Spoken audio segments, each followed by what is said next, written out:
எல்லாம் வல்ல இறைவனின் பொற்பாதங்களை மனமொழி மெய்யால் போற்றி பணிகிறேன்.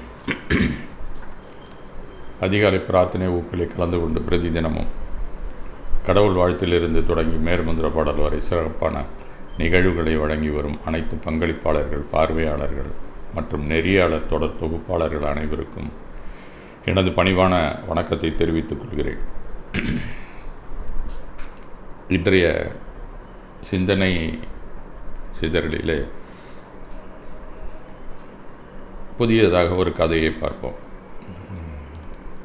பெட் கட்டுறேன் அப்படிங்கிற வார்த்தை நமக்கு எல்லாருக்குமே சின்ன வயசுலேருந்து ரொம்ப பிடிச்ச ஒரு விஷயந்தான். என்ன பெட்டு வச்சுக்கலாமா அப்படிங்கன்னு கேட்காத ஆள்களே இருக்க முடியாது உலகத்தில் தான் சொல்லணும். இந்த மாதிரி நம்ம விளையாடியதே இல்லை ஒரு காலத்தில். நம்ம பெட்டுன்னு சொல்லாமல் நம்ம விளையாண்டதே இல்லை அப்படின்னு தான் சொல்லணும். அதெல்லாம் நம்மளுடைய திமிரை காட்டுகிறது அப்படின்னு சொல்ல முடியாது. எனக்கு தெரியும், அதை நான் நிரூபிப்பது எனக்கு ரொம்ப உறுதியான மனப்பான்மை இருக்கிறது அப்படிங்கிறத சொல்கிறது தான் அந்த வயசில். அதை போய் நாம் திமிராக எடுத்துக்கொள்ளக்கூடாது. இப்போ தான் பெட்டு கட்டுறதுங்கிறது ஒரு வயதான பிறகு வந்தால் அது ஆணவம், திமிரான விஷயம் அப்படின்னு நாம் சொல்லலாம். சின்ன வயசில் பெட்டு கட்டுறதுங்கிறது நான் எனக்கு தெரிஞ்ச விஷயத்தை நான் உனக்கு போட்டு காமிக்கிறேன், அதில் ஒப்பிட்டு பார்க்கும்போது நான் பெரிய ஆளாக இருப்பேன் அப்படின்னு சொல்லக்கூடிய ஒரு குட்டி சவால் தான் அது. அதை நாம் ஒரு ஆணவத்தின் ஒரு வெளிப்பாடாக நாம் எடுத்துக்கொள்ள வேண்டிய தேவையில்லை அந்த வயதிலே. அந்த மாதிரி கொஞ்சம் சின்ன வயசுலேருந்தே பெட் அப்படிங்கிற வார்த்தை நமக்கு பிடித்த ஒன்று தான். அது பழக்கத்தில் நாளாக அது சவாலாகவும் பெரும் போருக்குமே அது நம்மை தூண்டி விடுகிறது என்று தான் சொல்ல வேண்டும். நான் விளையாடினாலும் சரி, வேறு ஏதாவது யாராவது விளையாடி கொண்டிருந்தாலும் கூட பெட் கட்டுறது மிகவும் பிடித்த ஒன்று தான் நம்ம எல்லாருக்குமே. ஒரு குச்சி மிட்டாய் கூட பெட்டாக கட்டி இருக்கிறோம் அப்படின்னு தான் சொல்லணும். 50 பைசா நான் பெட்டு கட்டியிருக்கிற ஞாபகம் எனக்கு நன்றாகவே இருக்கிறது. அதுபோல் பெரிய ஹோட்டலில் பாட்டி வைக்கிற அளவுக்கு கூட பெட் வைப்பவர்கள் நம்மில் அந்த காலத்தில் நடுத்தர வகுப்பு பிறந்தவர்கள் கூட அந்த காலத்தில் பார்ட்டி கொடுப்பாங்க. ஹோட்டலுக்கு அழைச்சிட்டு போய் பார்ட்டி கொடுக்குற ஒரு பழக்கமெல்லாம் உண்டு. ஒரு ஜாலி தான். அந்த பார்ட்டி வாங்கி சாப்பிடுவதில் நமக்கு ஒரு உற்சாகம் தான், ஒரு துள்ளல் தான் அப்படின்னு சொல்லணும். அது ஓசின்னு நம்ம நினைக்க முடியாது. வெற்றி அடைந்து விட்டோம் அப்படிங்கிற ஒரு புலகாங்கிதம் தான் அந்த பார்ட்டியில் நமக்காக பூசப்பட்டிருக்கக்கூடிய ஒரு கோட்டிங் அப்படின்னு நம்ம படுத்தணும். எக்ஸ்டசி வாஸ் கோட்டிங் அந்த ப்ளஷர் அப்படிமா. இந்த மாதிரி நமக்கு அதில் ஒரு இன்பம் தான். இப்போ இந்தியா பாகிஸ்தான் மேட்சுக்காக பெட்டு கட்டிட்டு நாடாக போய் கொண்டிருக்கக்கூடிய பந்தயக்காரர்கள் நிறைய பேர் இருக்கிறாங்க. அதை நம்ம மீடியாவிலலாம் பார்க்கலாம். அதுவும் எந்த நாட்டில் நடக்குதோ அங்கே போய் வேடிக்கை பார்த்துக்கிட்டு இருக்கான். மில்லியன் கணக்கிலலாம் பெட்டு கட்டுறான், யார் ஜெயிக்கிறாங்க அந்த கிரிக்கெட் மேட்ச்சில் அப்படின்னு ஒரு வெறித்தனமும் இப்போது வந்து கொண்டு இருக்கிறது அப்படிங்கிறத நம்ம பார்க்கலாம். அப்போ பெட்டுங்கிறது சிறு வயதிலேருந்தே நமக்கு தரப்பட்ட ஒரு உணர்வு தான். நம்மை பொறுத்தவரை பெட்டு கட்டினா ஒரு துடிப்பு உள்ளுக்குள்ளே இருந்து கொண்டே இருக்கும்.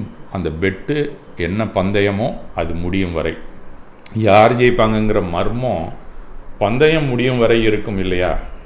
அதனால் இந்த பதைப்பதைப்பை கூட நமக்கு மகிழ்ச்சியை அளிப்பதாக இருப்பதால் அது ரொம்பவும் நமக்கு பிடிக்கும். ரொம்ப சுவாரஸ்யமான விஷயந்தான் அது.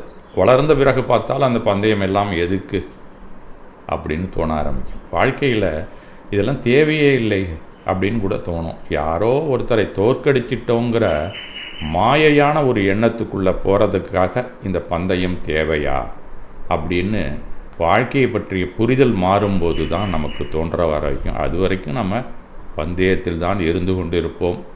நமக்கு எத்தனை வயசானாலும் நாம் சிறுபிள்ளை தான் அப்படிங்கிறது.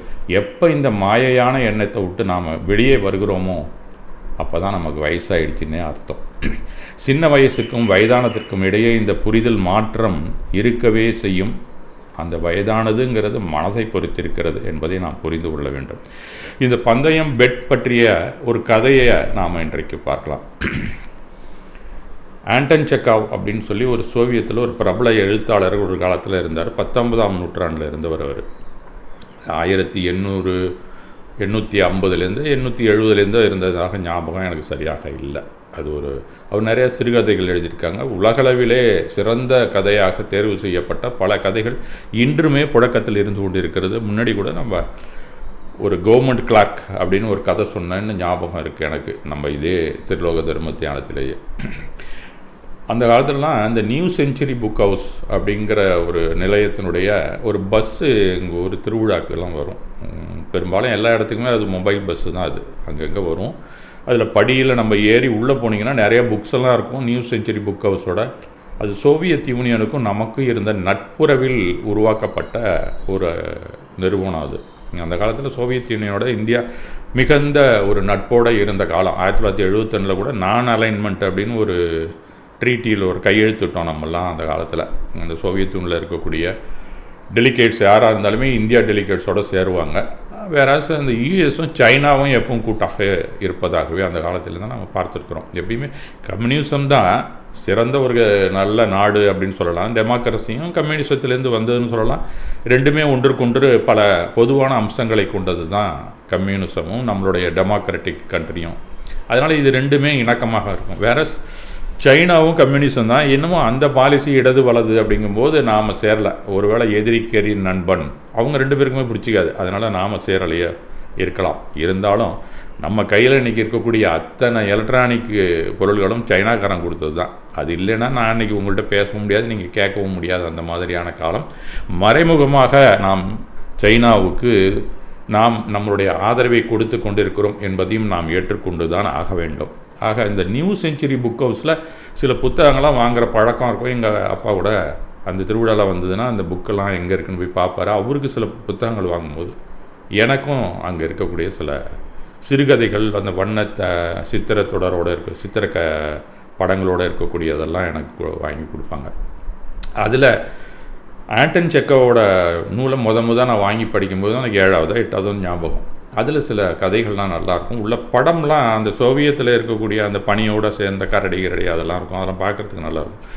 அந்த கதைக்காக எனக்கு வாங்கி கொடுங்கன்னு கேட்பேன் நான். அப்போல்லாம் அவருடைய கதைகளாக தான் பெரும்பாலும் இருக்கும், நம்ம எல்லாருமே படிக்கக்கூடிய அளவில். அதில் வேடிக்கையான கதைகள்லாம் பின்னாடி வர அவருடைய நூல்களே நாம் வாங்கி படிக்கக்கூடிய ஒரு பழக்கமும் இருந்தது. அப்படிங்கிறதுக்கு என்னுடைய சிறு வயதில் ஏற்பட்ட தாக்கம் என்று தான் சொல்ல வேண்டும். இதை பல பேரும் நீங்கள் எல்லாம் உபயோகிச்சிருக்கலாம் அவருடைய கதைகளை.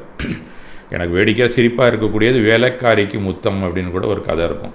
அந்த அரசாங்க குமாஸ்தாவோட அது இன்னும் வேடிக்கையாக இருக்கக்கூடியது. அந்த வரிசையிலே பந்தயம் அப்படின்னு ஒரு கதை. அந்த கதையை எப்படி ஆரம்பிப்பான்னா, it was a dark autumn night அப்படின்னு ஃபஸ்ட்டு எடுத்தோன்னே எழுதியிருப்பார். அப்படின்னா என்ன சொல்கிறாருன்னா, ஒரு நல்ல ஒரு இலையுதிர்கால இரவு அப்படின்னு ஆரம்பிப்பார் அந்த கதையை. அந்த கதையின் போக்கு அதன் பிறகு அந்த old banker was walking up and down his study and remembering how 15 years before he had given a party one atom evening அப்படின்னு அடுத்த லைனில் எழுதியிருப்பார். இப்படியாக அந்த கதை போக்கு வேடிக்கையாக இருக்கும். எழுதுறதுக்கு படிக்கிறதுக்கு கொஞ்சம் இங்கிலீஷ் நமக்கு தெரிஞ்சால் கூட போதும். ஒரு பம்பாஸ்டிக் வேர்ட்லாம் அதில் இருக்காது. சாதாரணமாக எளிமையான இங்கிலீஷ் தெரிஞ்சால் போதும். அவருடைய ஆங்கில வருஷனை கூட நம்ம படிக்கலாம். ஆனால் தமிழாக்கம் பண்ணியும் பல நூல்கள் இருக்கின்றன. அந்த மாதிரி வேர்டிங்ஸ் எல்லாமே ஒரு அருமையாக, அதே சமயத்தில் வர்ணிப்பாகவும், ஏதோ ஒரு முக்கிய செய்தியை நமக்கு அளிக்கக்கூடிய கதையாகவும் இருக்கும் என்பது தான் முக்கியம். இதில் நான் 9 வயசில் படிக்கும்போதே அந்த ஆங்கிலத்தில் கிடைச்சது. எனக்கு அந்தளவுக்கு ஆங்கிலத்தில் தெரியாது. ஏதோ இங்கிலீஷுக்கு ஒரு புக்கு தனியாக நான் படிச்சிருக்கேனுடைய. ஆனால் இந்த நூல் படிக்கும்போது எனக்கு கொஞ்சம் புரியவே ஆரம்பிச்சதுன்னு தான் சொல்லணும். அந்த ஒரு இருண்ட இலையுதிர்கால வரவு, அந்த இரவு அப்படின்னு எழுதியிருப்பார். வயதான பேங்கர் ஒருத்தர் இருப்பார். வயதான பேங்கர் சொன்னால் அந்த காலத்தில் பேங்க் எல்லாமே கொஞ்சம் வசதியானவங்கெல்லாம் பேங்க் வச்சு நடத்துவாங்க. இந்த பான் புரோக்கர் ஷாப் மாதிரி இருக்கும். போக போக அதை பேங்காக மாற்றி கொண்டு விடுவார்கள். அது இந்த காலத்தில் கூட நீங்கள் பார்த்துக்கலாம். நிறையா ஃபண்டு, ப்ரைவேட் பேங்க்ஸ் எல்லாம் இருந்தது. அப்புறமா நேஷ்னலைஸ் பண்ணாங்க. அந்த மாதிரி சோவியத் யூனியனில் இருந்த ஒரு பேங்கர் அவர் சொந்த பணத்தை போட்டு பேங்க் நடத்துகிறாரு. அது 1880 இருந்த ஒரு வங்கியாக அவர் கருதுகிறார். அந்த பேங்கர் என்ன செய்கிறாரு, அப்படி இப்படிமா வீட்டுக்குள்ளே நடந்து கொண்டு இருக்கிறார். அது பனிப்பொழிவு, அதனால் வெளியில் போக முடியாது இரவு நேரத்தில். ரொம்பவும் ஒயிட்டாக இருக்கும். கீழெல்லாம் நடக்கவே முடியாது. நீங்கள் வழுக்கி விழுந்துட்டோம்னா போன் ஃப்ராக்சர் தான் வரும் கண்டிப்பாக. அதனால் யாருமே வீட்டை விட்டு வெளியில் ரொம்ப போக மாட்டாங்க. இல்லைனா அதுக்குள்ளே ஓவர் கோட்டு போட்டு காலெல்லாம் முள்ளாக இருக்கக்கூடிய ஒரு ஷூவெல்லாம் போட்டுக்கிட்டு தான் போகணும் அந்த நாட்டில். அதனால் வீட்டுக்குள்ளேயே ஸ்வெட்டர் போட்டுக்கிட்டு ஒரு இந்த உள்ளுக்குள்ளே நடக்கக்கூடிய அந்த வாண்டரிங்காக ஒரு வராண்டா மாதிரி இருக்கும் வீட்டுக்குள்ளேயே, கண்ணாடி போட்ட ஒரு ஜன்னல், அதுக்குள்ளே நடந்துகிட்டு இருக்கார் அவர். அப்படி தான் அந்த வர்ணனையில் அவர் சொல்லியிருப்பார். அந்த இலையுதிர் காலத்தில் அவர் நடந்து கொண்டிருக்கும்போது 15 ஆண்டுகளுக்கு முன்பு அதே நேரத்தில் நடந்த ஒரு நிகழ்வை அவர் நினைவு கூர்ந்து கொண்டே நடந்து கொண்டிருப்பார். அப்போ வயசாகிடுச்சு அவருக்கு, 15 வருஷத்துக்கு முன்னால். அப்பயும் வயதானவர் தான், இப்போ இன்னும் கொஞ்சம் வயது முதிர்ந்து விட்டார் அப்படிங்கிறத நமக்கு தெரியப்படுத்துவார். அந்த இலையுதிர் காலத்தில் விருந்து வைத்த நிகழ்வை நினைவுபடுத்தி கொண்டே நடந்து கொண்டிருந்தார் அவர். அங்கு பெரிய மனிதர்கள் அந்த விருந்தில் வந்து கலந்துக்கிறாங்க. ஏன்னா ஒரு பேங்கருங்கிறதுனால தொழிலதிபர்கள், டாக்டர்கள், வக்கீல்கள், இந்த மாதிரி மேல்மட்ட மனிதர்கள், பத்திரிகையாளர்கள் மற்றும் அறிவு ஜீவிகள் போன்ற பலருமே அங்கே வந்து கலந்து கொள்வது வழக்கம். அவர் எப்போ பார்த்தாலும் வருஷத்துக்கு ஒரு தடவை அந்த மாதிரி, இல்லைனா 6 மாதத்துக்கு ஒரு தடவை கூட ஒரு பார்ட்டி கொடுக்கறது வழக்கம். அதில் வந்து எல்லாம் கலந்துக்கிறாங்க. அப்போ எல்லோரும் கொஞ்சம் படிப்பு கூட இருந்ததுன்னா ஆளுக்கு சேட் பண்ணுவாங்கள்ல, ஒருத்தருக்கு ஒருத்தர். நீ ஏதோ ஒரு டாப்பிக்குன்னா ஏற்றுக்கொண்டுவாங்க, சில பேர் மறுத்தும் பேசுவாங்க, மறுதளிப்பும் இருக்கும். ஒத்துழைப்பாக பேசக்கூடியதும் பாசிட்டிவ் நெகட்டிவை அனலைஸ் பண்ணி ப்ரோஸ் அண்ட் கான்ஸாக பேசக்கூடிய ஒரு வழக்கம் இன்றைக்கு நம்மிடையே கூட இருக்கிறது. இங்கே என்ன தான் தத்துவம் படிச்சிருந்தா கூட தத்துவத்திலையுமே நம்ம சர்ச்சை பண்ணுவதுங்கிறது வழக்கம். அந்த மாதிரி விவாதமாக, அந்த சர்ச்சை விவாதமாக மாறிக்கொண்டே வருகிறது. ஏதேதோ டாபிக்லாம் பேசிக்கிட்டே வராங்க. அப்போ ஒரு டாபிக் என்ன வருதுன்னு கேட்டால், மரண தண்டனை பற்றி பேச்சு திசை மாறுகிறது. விருந்தினர்கள் எவரும் மரண தண்டனையை ஏற்கவே இல்லை. அந்த தண்டனை முறை ரொம்ப அவுடேட்டட், அதெல்லாம் இருக்கக்கூடாது, அதெல்லாம் எடுத்துடணும், அது ஒழுக்கக்கேடானது, கிறிஸ்துவ நாடுகளுக்கு பொருத்தமற்றது அப்படின்னு சில பேர் வாதம் பண்ணுகிறார்கள். வேறு சிலர்கள் என்ன சொல்கிறாங்க, மரண தண்டனை எல்லா இடங்களிலும் ஆயுள் தண்டனையாக மாற்ற வேண்டும் அப்படின்னு ஒரு சிலர் சொல்ல ஆரம்பித்து விட்டார்கள். அதில் நான் அந்த நேரத்தில் அந்த ஹோஸ்ட், அந்த யார் விருந்து கொடுக்குறாரு அந்த வங்கியாளர் என்ன சொல்கிறாரு, நீங்கள்லாம் சொல்கிறதுல எனக்கு உடன்பாடே இல்லை அப்படின்னு அவர் மட்டும் மறுத்து பேசுகிறார். என்னென்னா, நான் மரண தண்டனையோ அல்லது ஆயுள் தண்டனையோ நான் பெற வாய்ப்பு எனக்கு இல்லை, ஆனாலும் மரண தண்டனை ஆயுள் தண்டனையை விட தார்மீகமானது, மனிதாபிமானது என மறுதளித்து பேசுகிறார். முற்றிலும் வித்தியாசமான கோணத்தில் அவர் சொல்கிறார். மரண தண்டனை ஒரு மனிதனை ஒரே நேரத்தில் கொன்றுவிடும், ஆனால் வாழ்நாள் சிறை தண்டனை அவரை மெதுவாக கொன்று கொண்டே இருக்கும் அப்படின்னு தான் அவர் சொல்கிறார். எந்த மரண தண்டனை அளிப்பவர் அதிக மனிதாபம் உள்ளவராக இருக்கவே முடியாது. சில நிமிடங்களை உங்களை கொல்பவராக அல்லது பல ஆண்டுகளில் உங்களிடமிருந்து உயிரை உறிஞ்சுபவராக இருப்பாரா அப்படிங்கிறது நீங்கள் தான் முடிவு செய்யணும் அப்படிங்கிறார். ஏன்னா மரணங்கிறது அன்றைக்கே முடிஞ்சு போயிடும். ஆயுள் தண்டனை இல்லாமல் சிறை தண்டனை, நம்ம மரண தண்டனை கொடுத்தா. சிறை தண்டனைனா டெய்லி செத்துக்கிட்டே தான் இருக்கணும் அந்த சிறையில், அது எனக்கு பிடிக்கலை அப்படிங்கிறது மாதிரி சொல்கிறார். இதற்கிடையில் இரண்டுமே சமமான ஒழுக்கக்கேடானவை அப்படின்னு விருந்தினர்களே சிலர் குறிப்பிடுகிறார். வேண்டாங்க, ரெண்டுமே வேண்டியதில் எடுத்துடலாம், நம்ம நாட்டில் நம்ம எல்லாருமே ரெக்கமெண்ட் பண்ணலாம் அதுக்கு அப்படின்னு சொல்கிறாங்க. அப்போ இந்த மாதிரி இருக்கக்கூடிய ஒரு காரசாரமான விவாதத்திலே ஒரு இளைஞன் வந்து கலந்து கொள்கிறான். அவன் வந்து ஒரு இளம் வழக்கறிஞர், ஒரு 25 வயசு தான் ஆகுது அந்த வக்கீலுக்கு. அவருக்கு கருத்தை கேட்டபோது அவர் கூறுகிறார், சிறப்பானவை அல்ல, ஆனால் மரண தண்டனை அல்லது ஆயுள் தண்டனை இரண்டில் ஒன்றை நான் தேர்வு செய்ய வேண்டி இருந்தால் நிச்சயமாக நான் இரண்டாவதைத்தான் தேர்வு செய்வேன் அப்படிங்கிறான். ஆயுள் தண்டனை தான் நான் தேர்ந்தெடுப்பேன். எப்படியும் வாழ்வது என்பது நம்ம வாழ்ந்து தான் ஆகணும், நம்ம சாவறதுக்காக இங்கே வரல. அப்போ வாழணுங்கும்போது வெளியில் இருந்தானா சிறையில் இருந்தானா, அதனால் சாவதை விட இந்த மரண தண்டனை இல்லாமல் அந்த சிறை தண்டனையில் நாம் 15 ஆண்டோ 14 ஆண்டோ இருந்து விட்டு செல்லலாமே அப்படிங்கிறது மாதிரி அவன் சொல்லுகிறான். ஒரு உற்சாகமான விவாதம் இந்த ஒரு சப்ஜெக்டில் மேலே போய் ஒரு நிலைமையில் என்னான்னு கேட்டிங்கன்னா, அந்த ஹோஸ்ட் என்ன பண்ணுறாரு, தன்னுடைய கையால் மேஜையில் ஓங்கி தட்டி அந்த இளைஞனை நேரடியாகவே கற்றுக்கிறார். அதில் நீ பேசுகிறதுல உண்மை இல்லைப்பா, 20 லட்சம் பணம் கொடுத்தால் கூட நீ 5 வருடங்கள் தனிமை சிறையில் இருக்க முடியுமா உன்னால் அப்படின்னு கேட்குறார். இந்த கதை வந்தது 1880. அப்போ 20 லட்சம் ரூபாங்கிறது ஒரு பெரிய தொகை. அந்த பணம் இருந்துச்சுன்னா உலக பணக்காரங்களில் ஒருத்தராக கூட இருக்க முடியும். அந்த மாதிரி ஒரு தொகையை ஒரு அவசரமாக சத்தம் போட்டு அந்த பையன்கிட்ட கத்துறார். அந்த ஒரு 25 வயசு தானே அந்த வக்கீலுக்கு. அவர்கிட்ட நான் பந்தயம் கட்டுறேன், உன்னால் முடியுமா அப்படின்னு ஒரு 5 வருஷம் நீ இருக்க முடியுமா அப்படின்னு கேட்குறாரு. அவனும் அவசரப்பட்டு என்ன சொல்கிறான், நீங்கள் உண்மையிலேயே அந்த மாதிரி சொல்கிறீங்களா? நான் பந்தாயத்துக்கு தயார் அப்படின்ட்டான். 5 வருடம் என்ன, 15 வருடம், எப்போ சிறை தண்டனை ஆயுள் தண்டனை 15 வருடமோ அத்தனை நாளைக்கும் வேணாலும் நான் இருக்கிறேன், நீங்கள் 20 லட்ச ரூபா கொடுக்குறதா இருந்தா அப்படின்னு சொல்லிட்டான். அதில் வந்து 2 மில்லியன் அப்படின்னு சொல்லி வரும் அதில்னு வச்சுங்களேன். 15 கொடுத்தா கூட போதுமா அப்படிங்கிறது மாதிரி ஒரு கிண்டலாக பேசுகிறாரு. இல்லை நீங்கள் 20 லட்சம் பந்தை கட்டுறேன் அப்படின்னு சொன்னால் நான் ஒத்துக்கொள்ளுகிறேன் அப்படிங்கிறது மாதிரி 2 பேரும் விவாதத்தை அதிகப்படுத்தி கொண்டே ஒரு நிலையிலே வந்து முற்றுப்புள்ளியை வைத்தால் போல் நின்று கொண்டு இருக்கிறார்கள். அப்போது அமைதியாக எல்லாருமே வேடிக்கை பார்த்துட்டு இருக்காங்க. என்னடா சாதாரண பேசி கொண்டிருந்த சம்பாஷணை பெரிய சண்டையில் போய் முடிஞ்சிடும் போல இருக்க அப்படின்னு சொல்லி, லட்ச பணத்தை போய் பணமாக வச்சா நானும் என்னுடைய வாழ்நாளை பணயம் வைக்க தயார் அப்படின்னு ஒரு பையன் சொல்கிறானே, இது என்ன சரியாக இருக்குமா அப்படின்னு எல்லாரும் யோசிக்கிறாங்க. இந்த காட்டுத்தனமான அர்த்தமற்ற பந்தயம் அங்கே அரங்கேறியது அப்படின்னு சொல்லிட்டார். தனது ஆஸ்தியிலே அல்பமான அன்றைக்கு இருக்கக்கூடிய ஒரு ஆஸ்திக்கு அந்த அல்பமான அந்த 2 மில்லியன் அவருக்கு பெருசாக தெரியலையாம் பணயம் கட்டுறதில்.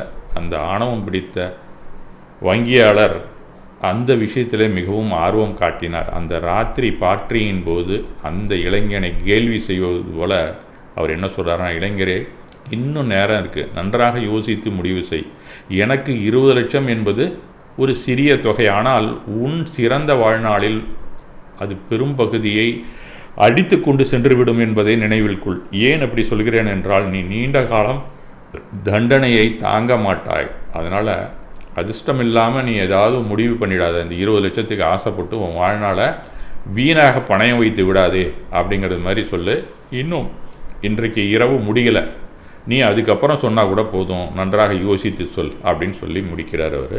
அந்த இளைஞன் பந்தயத்தை அப்போதும் ஏற்றுக்கொள்கிறான். அந்த வயதிலே அந்த தொகை அவனுக்கு பெருசாக தெரியுது. இதை நம்ம உழைச்சி சம்பாதிக்கணும்னா கஷ்டம்தான், ஒரு 15 வருஷம் தானே, ஒரு சிறையில் இருந்துட்டு வந்துடுவோம் அப்படிங்கிறது மாதிரி நினைக்கிறான்.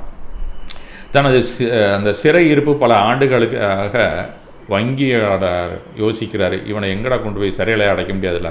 அதனால் இங்கே எல்லோரும் என்ன செய்கிறாங்க, அவர் வீட்டிலே ஒரு பெரிய வீடு சுற்றி தோட்டம் இருக்குது, அந்த தோட்டத்திலே ஒரு அவுட் ஹவுஸ் இருக்குது, அந்த அவுட் ஹவுஸ்லேயே இவனை தங்க வச்சிடலாம், அங்கே வச்சு பூட்டி வச்சுருங்க அவனை. அதற்கு வேண்டிய ஷரத்துகள் என்னவோ ஒப்பந்தமாக 2 பேர்கிட்டையும் நாங்கள் கையெழுத்து வாங்குகிறோம் அப்படின்னு சொல்லி அவசரமாக ஒரு எக்ரிமெண்ட் ஃபார்ம் 2 பேர்கிட்டையும் வாங்கிக்கிறாங்க. 15 ஆண்டுகளுக்கு அங்கே தங்கும் விடுதியில் வாசலை அவன் கடக்கவும் கூடாது, வேறு மனிதர்களை பார்க்கக்கூடாது, மனித குரலை கேட்கக்கூடக்கூடாது, ஆனால் கடிதம் செய்தித்தாள்களையோ உள்ளே அனுமதிக்கக்கூடாது, யாருமே கடிதத்தை உள்ளே கொடுக்க முடியாது அப்படிங்கிறது மாதிரி கொண்டு வராங்க. அவனுக்கு நியூஸ் பேப்பர் கூட கொடுக்கக்கூடாது அப்படின்னு ஒப்பந்தம் எழுதப்படுகிறது. ஏன்னா அப்போ இருந்த ஆயுள் தண்டனை கைதிகளுக்கு இதெல்லாம் கொடுக்கறது இல்லை. அங்கேருந்த சோவியத் யூனியன் அந்த கவர்மெண்ட் ரூல் படி இவனையும் அதே மாதிரி ஒரு அவுட் ஹவுஸில் தங்க வச்சு ஒரு காவலை அங்கே நிறுத்தி வைக்கிறதாக ஏற்பாடுகள் செய்யப்படுகின்றன. அவனுக்கு கடிதங்கள் எழுதுறதுக்கு மட்டும் அனுமதிக்கிறாங்க, உள்ளே எது வேணாலும் எழுதிக்கலாம். இந்த கடிதங்களை நீ கொடுக்கணும்னா அந்த காவலாளிகிட்ட தான் கொடுக்கணும், அவன் வழியாக கடித தொடர்பு போனால் போதுன்னு உங்களுக்காக நான் அனுமதிக்கிறோம் அப்படின்னு சொல்கிறாங்க. நீ மது அருந்தலாம், புகைப்பிடிக்கலாம், ஏன்னா வெளிநாட்டு கலாச்சாரம், அங்கே இருக்கிற குளிருக்கு அதெல்லாம் அவசியம், அதெல்லாம் நீ செஞ்சு கொள்ளலாம். வெளி உலகத்துடன் தொடர்பு வைத்துக்கொள்ள ஒரே ஒரு உறவு, ஒரு ஓப்பனிங் என்னன்னு கேட்டால் 2 ஜன்னல் இருக்குது, அது வழியாக நீ உலகத்தை பார்க்கலாம், வெளியில் இருக்கிறத மரமட்டையெல்லாம் அந்த ஏரியா அந்த ஃப்ரேமுக்குள்ளே என்ன வருதோ அது மட்டும்தான் பார்க்கலாம். உனக்கு ஏதாவது வேணும்னா புத்தகங்கள் வழங்கப்படும், இசை வேணும்னாலும் நீ உபயோகிச்சுக்கலாம். அந்த தோட்டத்துக்குள்ளே பார்த்தா அந்த தோட்டத்துக்குள்ள அவுட் ஹவுஸில் பெரிய பியானோ உள்ளேயே இருக்குது, அதை நீங்கள் எடுக்க வேண்டாம், அது அங்கேயே இருக்கட்டும், அவனுக்கு பொழுது போடலன்னா வாசிப்பான் அப்படின்னு சொல்லிட்டு. வேறு ஏதாவதுன்னா நீ ஆர்டர் பண்ணு, ஒரு லெட்டரை எழுதி இந்த காவலாளிகிட்ட கொடுத்தா உனக்கு கொடுப்பாங்க, இந்த ஷரத்தில் உள்ளபடி அப்படின்னு சொல்லி அந்த ஒப்பந்தத்தில் 2 பேரிடமே கையெழுத்து வாங்குகிறார்கள். அது நவம்பர் 14, 1870 12 மணிக்கு அது துவங்குகிறது. அந்த ஒப்பந்தத்தின்படி அது முடிகிறது அதே நவம்பர் 14, 1885 முடிவதாக அந்த எக்ரிமெண்ட்டில் கையெழுத்து வாங்கிக்கிட்டு இந்த பையனை உள்ளே தள்ளி பூட்டி சாவியை அவர்கிட்ட கொடுத்துட்றாங்க அந்த வங்கியாளர்கிட்ட. நிபந்தனைகளை மீற அவர் எடுத்த எந்த ஒரு சிறு முயற்சியும் அந்த கடைசி நேரத்தில், அந்த கடைசி நேரம் என்றைக்கு நவம்பர் 14, 1885 பகல் 12 மணிக்குன்னா, அந்த 11 மணிக்கோ இல்லை 11:30 மணிக்கு கூட நீ ஏதாவது தப்பாக நடந்தீங்கன்னா அந்த 20 லட்ச ரூபா உனக்கு கிடையாது, சிறைவாசம் வேஸ்ட்டு தான் அப்படிங்கிறது மாதிரி அந்த ஷரத்துகளே குறிப்பிடப்பட்டு இருக்கிறது. அதை நேரடியாகவும் சொல்லிவிட்டு சென்று விடுகிறார்கள். சிறைவாசத்தின் முதல் வருடம் ஆரம்பிக்குது. ஃபஸ்ட்டு டேலேருந்து அந்த ஃபஸ்ட் இயர் என்ன பண்ணுறான், அவன் கைதி உள்ளே எப்படி தனியாக இருப்பான், அவன் வந்து மனச்சோர்வினால் கொஞ்சம் அவதிப்படுகிறான். என்னடா அது நம்ம ஒத்துக்கிட்டு இருக்கக்கூடாதோ அப்படின்னு மனோபாவம் அவனுக்கு உள்ள மனசில் ஒரு கஷ்டம் வர ஆரம்பிக்கிறது. அது கொஞ்சம் வர்ணடையில் சொல்லிக்கிட்டே வருவார்னு வச்சுக்கேன். அவனது விடுதியிலே இருந்து இரவும் பகலும் என்ன பண்ணுறதுன்னு தெரியாமல் அந்த பியானோவை வாசிக்க ஆரம்பிச்சிடான். ரொம்பவும் எரிச்சலாக இருக்கிற நேரத்தில் உட்காந்து அந்த அவனுக்கு தெரிஞ்ச டியூன்ஸ் எல்லாம் வாசிச்சுக்கிட்டு பொழுதை கழித்து கொண்டே இருக்கிறான். அவனுக்கு மது புகையில கூட அதிகமாக வாங்கலை, ஒரு எரிச்சலில். ஆனால் சாப்பிடக்கூடியவன் தான், சிகரெட்டு குடிக்கிறவன் தான். இருந்தாலும் அந்த அறைக்குள்ளே நாம் வந்து சிகரெட்டை விட்டுட்டு இருந்தால் வெளியில் போகாது சரியா, அந்த காற்று கூட அப்புறம் டம்னு இருக்கும் அந்த இடம்னு நினச்சிக்கிட்டு அவன் சிகரெட் கூட குடிக்காமல் மதுவையும் எடுத்துக்கொள்ளாமல் இருக்கேன். ஏன்னா நான் புத்தி ஏதாவது பேச்சு போய் இது வேண்டாம், இந்த பெட்டிலேருந்து நான் வெளியில் வந்துடுறேன்னு சொல்லிட போகிறோம் அந்த மயக்கத்தில் அப்படின்னு யோசிக்கிறான். அதனால் ரெண்டுமே அவன் தொடவே இல்லை. அப்போ அவன் என்ன பண்ணுறான், ஒரு கடிதம் எழுதி சில புத்தகங்களை கேட்குறான். அந்த காவலாளிகிட்ட கொடுக்குறான். அவங்கெல்லாம் கொண்டு வந்து கதைகள், அவர்கிட்ட என்ன புக் இருக்கோ அதெல்லாம் கொண்டாந்து கொடுக்குறாங்க. சில காதல் கதைகள் இருக்குது, பரபரப்பான நாவல்கள் இருக்குது, டிடெக்டிவ் ஸ்டோரிஸு, இந்த மாதிரிலாம் வச்சுருக்கிறாரு. அதில் ஒரு 40-50 புத்தகம், சின்ன சின்ன ஹேண்டி புக்ஸ், அந்த பேக்கெட் நாவல் மாதிரின்னு வச்சிங்களேன், அதெல்லாம் கொண்டு வந்து கொடுக்குறாங்க. அதெல்லாம் படிச்சுக்கிட்டு இருக்கான். அது கொஞ்சம் கொஞ்சமாக வெறும் கதை புக்காக வந்துக்கிட்டே இருக்க அவனுக்கு. புத்தகங்கள் படிக்க படிக்க தீர்ந்து போச்சு, வேறு புக்கு கொடுக்குங்க அப்படின்னு சொல்லி அந்த காவலாளிகள்கிட்ட சொல்கிறான். அவங்க வாங்கிட்டு வந்து அந்த வங்கியாளர்கிட்ட வந்து கொடுத்துட்ருக்காங்க. ஒரு கடையில் போயும் வாங்கிட்டு வந்து கொடுக்குறாரு அவன் படிக்க படிக்க. ஏன்னா அவன் தனியாக இருக்கிறான், நம்ம தான் தரேன்னு சொல்லி ஒத்துக்கிட்டோமே அப்படிங்கிறதுனால படித்து முடிக்க அவனுக்கு புத்தகங்கள் வழங்கி கொண்டே இருக்கிறார். 2வது வருஷத்தில் பியானோவையும் வாசிக்கலை. ஏன்னா ஃபுல்லாக புக் ரீடிங்கில் வந்துட்டான், படித்து கொண்டே இருக்கிறான். வங்கி அதிபருக்கு பியானோ சத்தம் இல்லைன்னு ஒரு சந்தேகம் வந்து விட்டது. இந்த உள்ளுக்குள்ளே இந்த சிறைவாசத்தில் இருக்கானோ, அவனுக்கு பிடிக்கலன்னு நினைக்கிறேன், அது அவனுக்கு சரியாக இல்லைன்னு நினைக்கிறேன். அதனால் அவன் ஒரு வேளை மைண்டு டென்ஷன் ஆகி வெளியில் போனான்னு நினைக்கிறான். அதனால தான் இசை கூட வாசிக்கலை. ஒரு வேளை இந்த பந்தயத்தில் தோல்வியை ஒப்புக்கொண்டு ஒரு கடிதம் எழுதி அநேகமாக அடுத்த தடவை அனுப்புவான் அப்படின்னு அவர் வெயிட்டிங் பார்த்துட்ருக்காரு. அந்த ஜன்னல் வழியாக தன்னுடைய வீட்டு ஜன்னல்லேருந்து அந்த ஜன்னலை பார்ப்பார். கொஞ்சம் மங்கலாக இருக்கிறதுனால அவனுடைய உருவம் அவருக்கு சரியாக தெரியவதில்லை. நம்ம கிட்டக்க போனால் ஏதோ மனசு மாதிரி பேசிடுவானோ, வேண்டாம் நம்ம அங்கே போக வேண்டாம் அப்படிங்கிறது மாதிரி ஒரு ஈகோ இருக்குது. அதனால் அங்கே போகிறதும் இல்லை அந்த அவுட் ஹவுஸுக்கிட்டே. அதனால் எப்படி எதுவும் ஆனால் அவர் நினச்சது மாதிரி எதுவுமே நிகழவே இல்லை அப்படின்னு தான் சொல்கிறார். பல நூல்களை படிக்க 5 ஆண்டுகள் மீண்டும் ஒரு 5 வருஷம் படித்தான். 6வது வருஷத்துலேருந்து மறுபடியும் பியானோ வாசிக்க தொடங்கி விட்டான். அவனுக்கு அந்த இடம் அக்கஸ்டம்டு. அவன் அதுக்கு அந்த எப்படி வாழ்கிறது அப்படிங்கிற நிலைமையில் அடாப்ஷன் ஆகிட்டான் அவன். அது ரொம்ப பிடிச்சி போச்சு அவனுக்கு.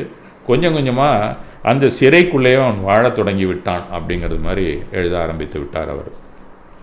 அவனுடைய கைகள் என்ன பண்ணிச்சு, கொஞ்சம் கொஞ்சமாக மதுவை தேடின அப்படிங்கிறார். கொஞ்சம் மது கூட குடிக்கலாம், ஏன்னா அவனுக்கு பழகி போச்சு. இனிமேல் அதை விட்டு வெளியில் போகணுங்கிற நோக்கம் வராதுங்கிறத அவன் புரிந்து கொண்டு விட்டான். அதனால் மதுவை கேட்டான். அதுக்கப்புறம் ஜன்னல் வழியாக அவனை எல்லாரும் வந்து பார்க்குறாங்க. அந்த ஜட்ஜஸ் நடுப்புற இருக்கிறாங்கல்ல, இடையில் மீடியேட்டர்ஸ், அவங்கெல்லாம் வந்து பார்த்துட்டு சரி அவன் ஏதோ சாப்பிட்றான் குடிக்கிறான், சந்தோஷமாக தான்ப்பா உள்ளே இருக்கிறான் அப்படின்னு சொல்லி அந்த வங்கியாளர்கிட்ட சொல்லிவிட்டு போயிட்டு இருக்காங்க. எப்போதும் புத்தகங்களை அவன் படிக்கிறதே இல்லை. சில நேரத்தில் இரவில் அவனை உட்காந்து எழுதிக்கிட்டே இருப்பான். இவன் என்ன எழுதுறான்னு தெரியாது, நிறையா பேப்பர் வாங்கி எழுதி கொண்டே இருப்பான். மணிக்கணக்கில் எழுதுவான். வேறு என்ன பண்ணுறது, உள்ளே தானே இருக்கிறான் அவன் சிறையில். அந்த மாதிரி இருந்து அவன் காலத்தை கழித்து கொண்டு இருக்கிறான். அங்கே தனக்கான ஒரு சிறை வாழ்க்கையை நீதிமன்ற தீர்ப்பு எழுதாமலே அவனே ஆயுள் தண்டனை தனக்குத்தானே விதித்து கொண்டு 20 லட்சத்துக்காக காத்து கிடக்கிறான் அப்படின்னு தான் சொல்கிறார் அவர். வாழ்வு நிலை ஒருவனுக்கு எப்படி மாறுகிறது பாருங்கள். அதாவது கோர்ட்டில் போய் காரசாரமாக ஆர்கியூ பண்ணி குற்றவாளிகளை சிறைக்கு தள்ள வேண்டிய ஒரு வக்கீல் தனக்குத்தானே தண்டனையை கொடுத்து கொண்ட முட்டாள்தனமான நிகழ்வு இது. அப்படித்தானே தோன்றும் நம்ம எல்லாருக்குமே. ஆனால் தொடர்ந்து கவனிப்போம் என்ன நடக்கிறது என்று. 6ஆம் ஆண்டின் இறுதி வருகிறது. 6ஆம் ஆண்டு இறுதி காலம் வரும்போது அந்த கைதி என்ன பண்ணுறான், மொழிகள் தத்துவம் வரலாற்று நூல்களை எனக்கு அனுப்புங்க அப்படின்னு சொல்லி வெவ்வேறு மொழி நூல்களையும் வாங்கி படிக்க ஆரம்பிக்கிறான். தத்துவங்களை படிக்கிறான், ஹிஸ்ட்ரி படிக்கிறான், சில காப்பியங்களை கேட்க ஆரம்பிச்சிடுறான். கொஞ்சம் கொஞ்சமாக அவர் வாங்கி அனுப்பிக்கிட்டே இருக்கார். இந்த படிப்புகளில் தன்னை ஆர்வத்துடன் ஈடுபடுத்தி கொண்டே வந்தான் அப்படிங்கிறார். வங்கியாளர் தான் ஆர்டர் செய்த புத்தகங்களை பெறுவதற்கு போதுமான அளவு செலவு செய்ய வேண்டியிருந்தது. காசு ரொம்ப செலவாயிட்டே இருந்தது அவருக்கு. அவனுக்கு 20 லட்சம் வேறு கொடுக்கணும், சாப்பாடு வேறு போட்டுட்ருக்காரு, 2 காவக்காரனுக்கு வேறு காசு கொடுக்கணும். அது இல்லாமல் இவன் பாட்டுக்கு புக்கு தடி புக்காக வாங்கி படிச்சுட்டே இருக்கிறான். இவனுக்கு செலவு பண்ணுறதுக்கே காசு சரியாயிடும் போது நம்மள்கிட்ட காசு அப்படின்னு யோசிக்கிறாரு. இந்த இடைப்பட்ட காலத்தில் அவர் ஷேர் மார்க்கெட்டு டீல் பண்ணுறவர், சில சூதாட்டத்தில் போய் அங்கெல்லாம் சூதாட்டம் ஆடுறதுங்கிறது பணக்காரனுக்கெல்லாம் ஒரு சகஜமான ஒரு வேலை. அங்கே போய் சூதாட்டத்துலேயும் கொஞ்சம் பணத்தை இழந்து விடுகிறார் அவர். மேற்கொண்டு வேறு சில சூது எல்லாம் ஒரு ஃபைனான்சிங்கில் ஒரு வித்தியாசமான ஃபைனான்சிங்லாம் இருக்கும். அதெல்லாம் ஒரு 10 வட்டி 5 வட்டி மாதிரிலாம் இருக்கும். அதெல்லாம் மறைமுகமாக செய்வார்கள் அந்த பேங்கர்ஸ் எல்லாமே. வெளியில் பேங்க் வச்சு நடத்தினா கூட ஃபண்டை வெளியில் இந்த மாதிரிலாம் கொடுத்து மொபைலைஸ் பண்ணுறதுக்கு பேராசை வந்துடும். அந்த மாதிரி செய்கிறது எல்லாமே அவருக்கு கொஞ்சம் நஷ்டம் வர ஆரம்பித்து விட்டது. முன்னாடி இருந்த அளவுக்கு வசதிகள் இன்க்ரீஸ் க்ரோத் ரேட் இல்லை, அவருக்கு டிமினிஷிங் கொஞ்சம் கொஞ்சமாக டிப்ரிஷியேட் ஆகிட்டே இருக்க அவருடைய ஆஸ்தி ஈவன் வந்த காலத்திலிருந்தே. அதுவுமே அவருக்கு சென்டிமெண்ட்டாக நினைக்க ஆரம்பிச்சிடறார் கொஞ்சம் கொஞ்சமாக. இந்த அன்பான ஜெயிலர் இந்த வரிகளை உங்களுக்கு 6 மொழிகளில் எழுதுகிறேன் அப்படின்னு சொல்லி ஒரு கடிதம் நமக்கு எழுதுகிறான் அந்த சிறைவாசத்தில் இருக்கக்கூடிய வக்கீல். மொழி அறிந்தவர்களுக்கு இந்த கடிதத்தை காட்டுங்கள், அவற்றை படிக்கட்டும். இப்படி தான் இங்கிலீஷில் இருக்குது, நான் தமிழாக்கம் பண்ணி உங்கள்கிட்ட சொல்கிறேன். அவர்கள் ஒரு தவறை கூட கண்டுபிடிக்கவில்லை என்றால் தோட்டத்தில் ஒரு துப்பாக்கி சூடு நடத்துங்கள். அப்படி செஞ்சீங்கன்னா நான் உங்களுக்கு ரொம்ப கடமைப்பட்டவனாக இருப்பேன். அந்த துப்பாக்கி சூடு நான் படித்த மொழிகளிலே நான் சரியாக புரிந்து கொண்டிருக்கிறேனா என்பதை நான் உணர்ந்து கொள்வேன் அப்படின்னு சொல்லி எழுதுகிறான். அவன் எழுதிய கடிதத்தை அந்த நிறைய பேருக்கு கொடுக்குறாரு, எல்லாரும் படிக்கிறாங்க. ஆக அவன் கரெக்டாக தானே பாடத்தையெல்லாம் போயிட்டுருக்கான், அவன் நடவடிக்கைகள் சரியாக இருக்குது, அவன் என்னென்ன படிக்கணுமோ என்னென்ன தகவல்களை தர வேண்டுமோ அதெல்லாம் அந்தந்த மொழியிலும் மிக சரியாகவே எழுதுகிறான் அப்படிங்கிறத அவங்களும் ஒத்துக்கிறாங்க. அதனால் அவன் கேட்டது மாதிரியே 2 முறை ஷூட் பண்ணுறாங்க. அவன் ஹாப்பியாகிடுறான். ஆஹா, நம்ம வேறு மொழி படித்தா கூட நமக்கு அறிவு இருக்குது, நம்ம அந்த வகையில் கூட நம்ம பல நூல்களை படிக்கலான்னு சொல்லி அந்த மொழியிலே வந்த வரலாற்று நூல்களை கேட்கிறான், அந்த மொழியிலே உள்ள சமய கோட்பாடுகளை கேட்கிறான். இப்படியாக பல சமய கோட்பாடுகளையும் படிக்க ஆரம்பித்து விட்டான். முத ஆரம்பிக்கும்போது குமுத ஆனந்தோட மாதிரி படிக்க ஆரம்பித்தான் வருஷத்தில். இப்படி கொஞ்சம் கொஞ்சமாக என்னடா பொழுது போலேன்னு அடுத்தடுத்து நாவல்கள் பல படிக்க ஆரம்பித்தான்.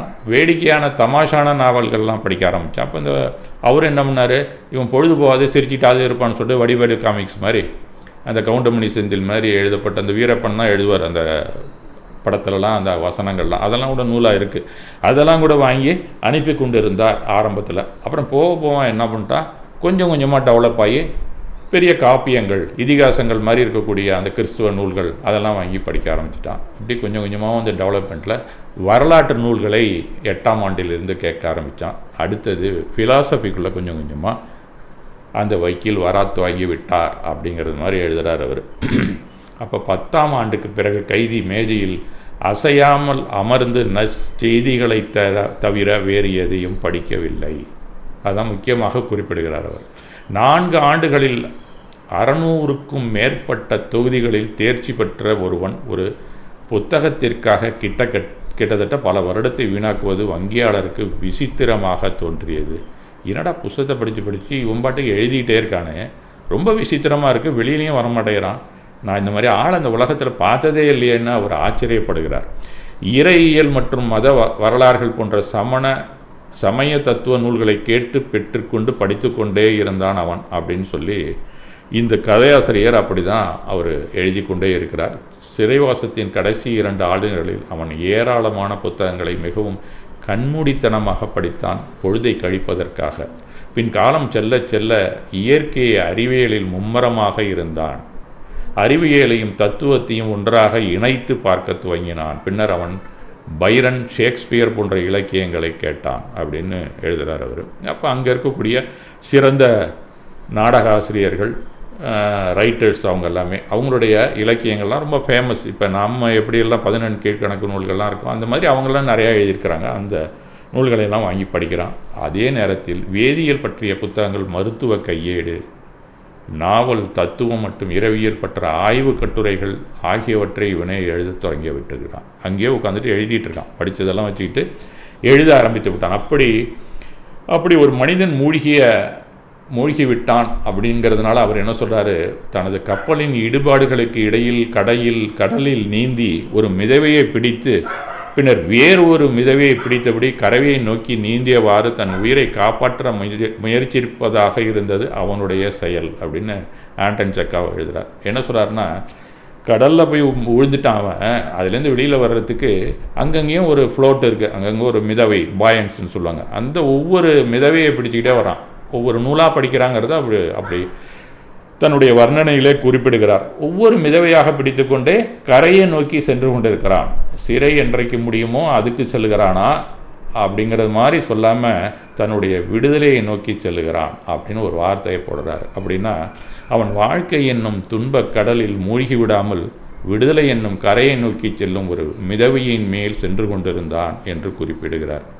அப்படின்னு சொன்னால் நம்மளுடைய தத்துவத்தின்படி அந்த படகு என்ன வாழ்க்கையிலே நம்மளுடைய அந்த துன்பக் கடல்லேருந்து நாம் எப்படி வழுகிறோமோ அந்த சம்சார கடல்லேருந்து அந்த மாதிரி கொஞ்சம் கொஞ்சமாக பல நூல்களை படிக்க தத்துவங்களை படிக்க சமய கோட்பாடுகளை படிக்க அவன் விடுதலையை நோக்கி சென்று கொண்டிருக்கிறான் அப்படிங்கிறதான் மறைமுகமாக அவர் குறிப்பிடுகிறார் அந்த நூலில். ஆரம்பத்தில் படிக்கும்போது இந்த வரிகளெல்லாம் நான் ரொம்ப சாதாரணமாக தான் படிச்சுட்டு இருந்தேன் ஸ்கூல் படிக்கிற காலத்தில். அதுக்கப்புறம் திருப்பி காலேஜ் வரும்போது கூட நான் இதெல்லாம் படிக்கிறது உண்டு. இதே கதையை நான் பல தடவை படிச்சிருக்கேன். ஆனால் இப்போ படிக்கும்போது இந்த மாதிரியான அந்த வரிகளுக்கு என்ன அர்த்தம் அப்படிங்கிறது நம்மளுடைய மனப்பக்குவத்திலையும் நம்மளுடைய அறிவு முதிர்ச்சியிலையும் தான் நமக்கு நன்றாக தோன்றுகிறது. இந்த காரணத்துக்கு தான் அவர் எழுதியிருக்கார். அப்போ சிறு வயதிலே நாம் எப்படி இருந்தாலும் எந்த சூழ்நிலையும் வாழ்ந்தே ஆக வேண்டும் அப்படிங்கிற ஒரு உறுதியை என்ன மாதிரி இளைஞர்களுக்கு கொடுத்துருக்கோம் அப்படின்னு தான் நான் நினைக்கிறேன். ஏன்னா வேலை கிடைக்காத போதெல்லாம் சென்னையிலனா நான் அலைஞ்சிட்டு இருப்பேன். அந்த நேரத்தில் மனசுக்கு ரொம்ப கஷ்டமாக இருக்கும், கையில் காசே இருக்காது. இன்னும் வெளிப்படையாக சொல்லணும்னா ஒரு நாளைக்கு ஒரு வேளை தான் சாப்பிட்ருக்கேன். சில நாளைக்கு நம்ம எடுத்துகிட்டு வர பணம் தீர்ந்து போய்டும், போய் வாங்கிட்டு தான் வரணும். அப்போல்லாம் அந்த அங்கேருந்து ட்ரான்ஸ்ஃபர் பண்ணுறது, மணி ட்ரான்ஸ்ஃபர், இந்த வேலையெல்லாம் கிடையாது. வங்கியில் எனக்கு கணக்கும் கிடையாதுன்னு வச்சிங்களேன். நம்ம ரிலேட்டிவ்ஸ்கிட்ட போய் பணம் கேட்கணும், அசிங்கமாக இருக்கும். அதனால் சரின்னு ஒரு வேளை சாப்பிட்டுக்கிட்டே ஓட்டிகிட்டு இருக்கிறது. வேலை கிடச்சிதுன்னா நம்ம ஊருக்கு போகணும். எவ்வளோ நாளைக்கு இருக்கிறது? திருப்பி போகிறதுக்கு பணம் பையிலே வச்சுருப்பேன். இவ்வளோ நாளைக்கு மேலே தாக்கு பிடிக்கலன்னா திருப்பி ஊருக்கு போயிடுறது. இதெல்லாம் இந்த மாதிரி கதைகள் படிக்கும்போது நம்ம வாழ்க்கை சூழல் மாறிக்கொண்டே தான் இருக்கும். அதுக்கு தகுந்தாப்புல நம்ம வாழ்க்கையை நாம் தான் அமைத்து கொள்ள வேண்டும் அப்படிங்கிறது இந்த ஆண்டன் செக்காவோட கதையை படித்தீங்கன்னா அந்த சூழ்நிலையில் உங்களுக்கு அப்படி தான் தோணும். அப்படி தான் நான் ஆரம்பத்தில் இந்த சென்னையில் அலைந்து கொண்டு இருக்கும்போது நான் தெரிந்து கொண்ட அந்த என்னுடைய புரிதல் அப்படி தான் நான் உங்களுக்கு முன் வைக்கிறேன். இப்போ நாளைக்கு மதியம் 12 மணிக்கு அவன் மீண்டும் சுதந்திரம் பெறுவான் அப்படிங்கிற ஒரு நிலைமை வந்து விட்டது. கிட்டத்தட்ட 15 ஆண்டுகள் நெருங்கிவிட்டன.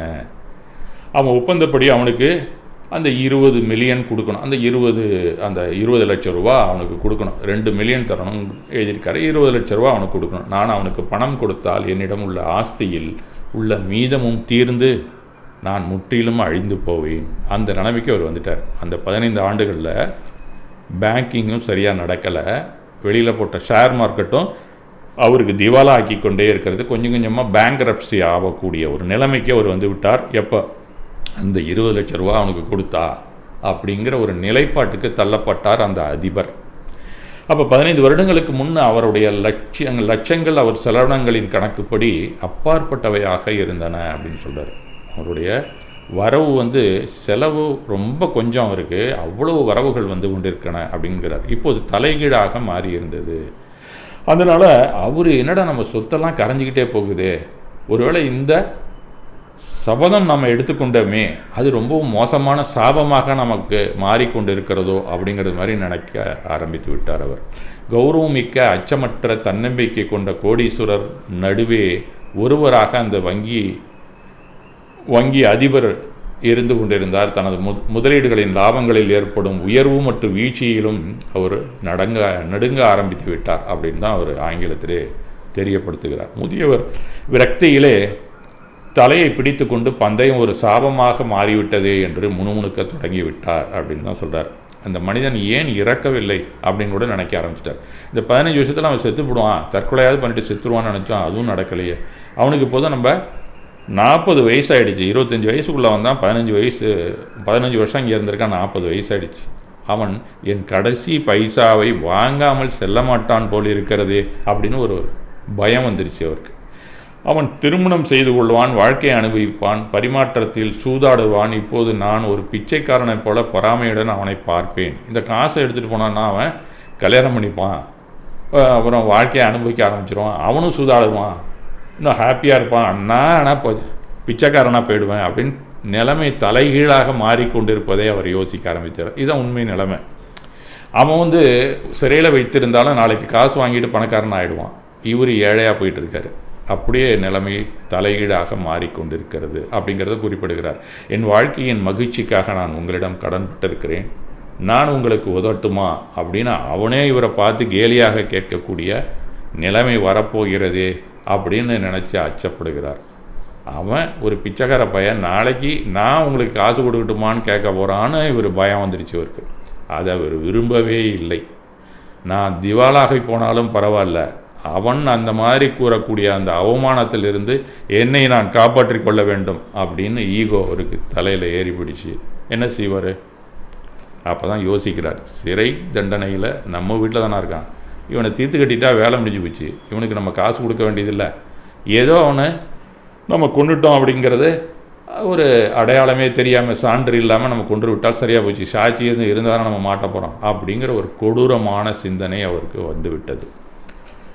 அன்றைக்கு இரவு, நாள் இரவு மத்தியானம், மறுநாள் 12 மணிக்கு அவனை ரிலீஸ் பண்ணணும், 20 லட்ச ரூபா கொடுக்கணும். காலையில் 10 மணி போல் எல்லோரும் வந்துடுவாங்கன்னு வச்சுங்க. அந்த நாள் நைட்டு 3 மணி. அப்போ அந்த வங்கியாளர் யோசிக்கிறார், அவன் தூங்கிட்டு இருப்பான், நாம் போய் யாருக்கும் தெரியாமல் இந்த கதையை முடிச்சுட்டு வந்துடலாம் அப்படிங்கிறது மாதிரி கிளம்பி போகிறார். அந்த கதையை சொல்கிற ஒரு அவசரத்தில் உங்களுக்கு சில படங்கள்லாமே காட்டாமல் வந்துட்டேன். இவர் தான் ஆண்டன் செக்கவ். இந்த கதையை எழுதினவர் இவர் தான். இந்த பார்ட்டியில் தான் அவங்க எல்லாருமே உட்கார்ந்து அந்த முடிவு செய்கிறார்கள்.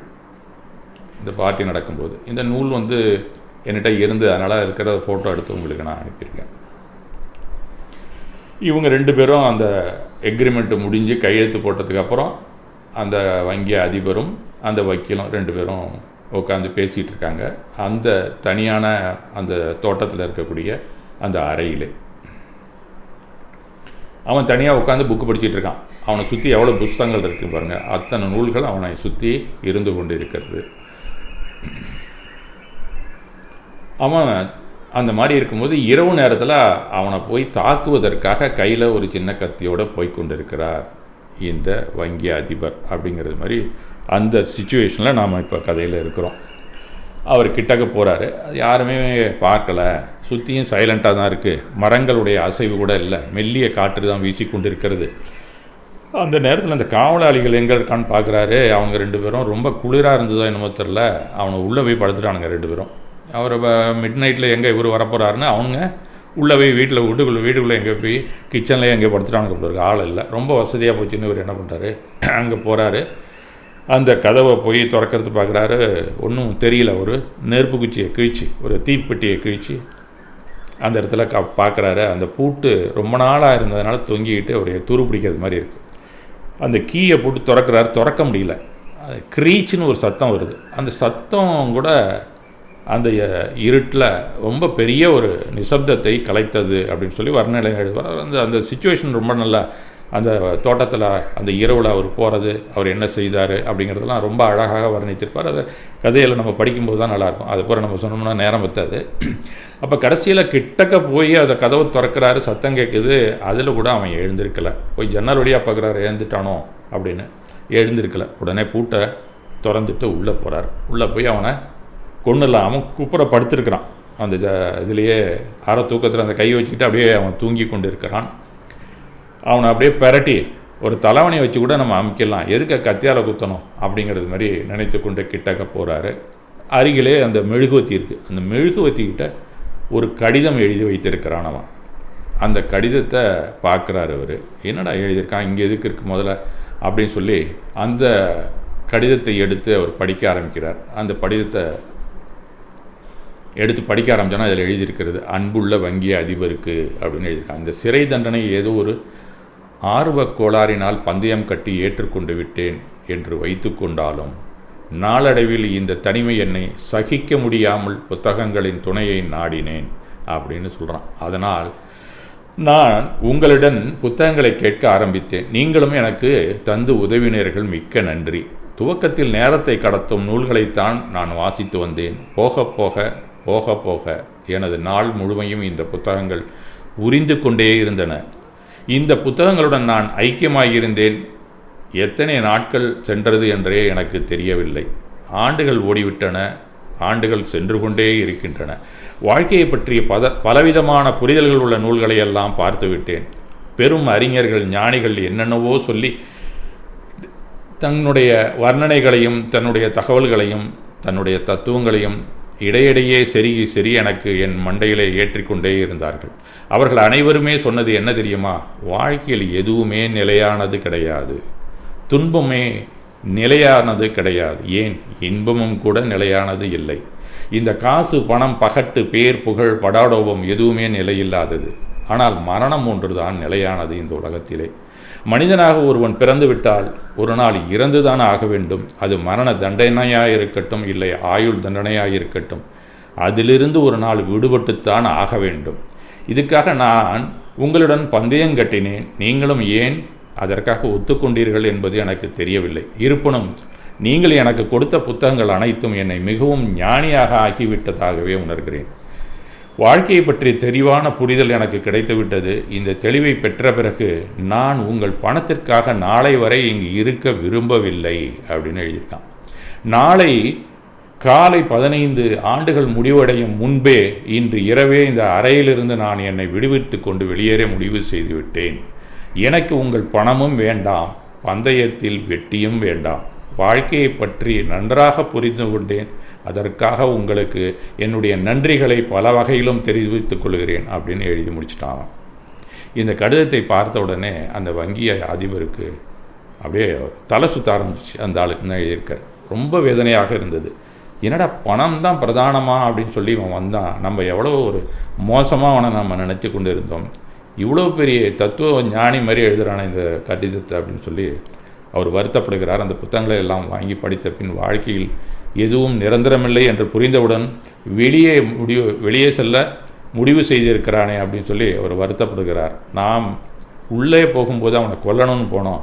பணத்தில் நம்மள்கிட்ட பணம் இல்லை, பணம் பஞ்சமாக போய்விட்டது, லட்சமாக கொடுக்க வேண்டாம் அப்படின்னு நினச்சி அவனை கொல்லலான்னு போனோம்.